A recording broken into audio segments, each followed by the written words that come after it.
ഈ ചടങ്ങിൻ്റെ അധ്യക്ഷ ഏറ്റവും പ്രിയങ്കരിയായ ഗ്രാമപഞ്ചായത്തിൻ്റെ vice president Shrimati Ayisha PC, ഇവിടെ വിശദമായി സ്വാഗത പ്രസംഗം പറഞ്ഞ പ്രിയങ്കരനായ ഈ പ്രവർത്തനങ്ങൾക്ക് നേതൃത്വം കൊടുത്തുകൊണ്ട് പോകുന്ന പ്രിയപ്പെട്ട സ്റ്റാൻഡിംഗ് കമ്മിറ്റിയുടെ ചെയർമാൻ ശ്രീ ഖലീൽ റഹ്മാൻ, ഏറ്റവും പ്രിയപ്പെട്ട എൻ്റെ സഹ മെമ്പർമാരായ ശ്രീ നിഷ ബിനു, ശ്രീ മാത്യു പുതിയാടം, ശ്രീ മേഴ്സി ടീച്ചർ, ശ്രീ ജയമുരളി, അതുപോലെ ഇവിടെ വന്നുകൊണ്ടിരിക്കുന്ന മറ്റു മെമ്പർമാർ, പ്രിയപ്പെട്ട പഞ്ചായത്തിൻ്റെ സെക്രട്ടറി പ്രസന്നകുമാർ, BO, തൊഴിലുറപ്പിൻ്റെ ജീവനക്കാർ, AE, മറ്റു പ്രിയപ്പെട്ട ഇന്ന് ഇവിടെ എത്തിച്ചേർന്ന ഒത്തിരി കഷ്ടപ്പാടുകൾ സഹിച്ച് രാവിലെ മുതൽ എല്ലാ വാർഡുകളിൽ നിന്ന് എത്തിച്ചേർന്ന എൻ്റെ പ്രിയപ്പെട്ട സഹോദരി സഹോദരന്മാരെ, പ്രിയപ്പെട്ട പൊതുപ്രവർത്തകരെ, രാഷ്ട്രീയ പാർട്ടിയുടെ പ്രതിനിധികൾ, പ്രിയപ്പെട്ട മാധ്യമ പ്രവർത്തകർ, മറ്റു പ്രിയപ്പെട്ടവരെ, ഒരു പക്ഷെങ്കിൽ ആലക്കോട് ഗ്രാമപഞ്ചായത്തിൻ്റെ ചരിത്രത്തിൽ ഏറ്റവും വലിയ ഒരു നിമിഷങ്ങളിലൂടെയാണ് നമ്മൾ കടന്നു പോകുന്നത്.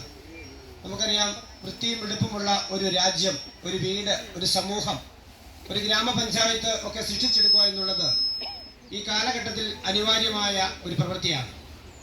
നമ്മളെല്ലാം ആഗ്രഹിക്കുന്നത് നല്ല വീടും വൃത്തിയും വെടുപ്പുമുള്ള ഒരു പ്രദേശം വേണം എന്നാഗ്രഹിക്കുന്നു. പക്ഷെ ഇത് ആഗ്രഹിക്കണമെങ്കിൽ ഇത് നടപ്പിലാക്കേണ്ടത് നമ്മളെല്ലാവരുമാണ്.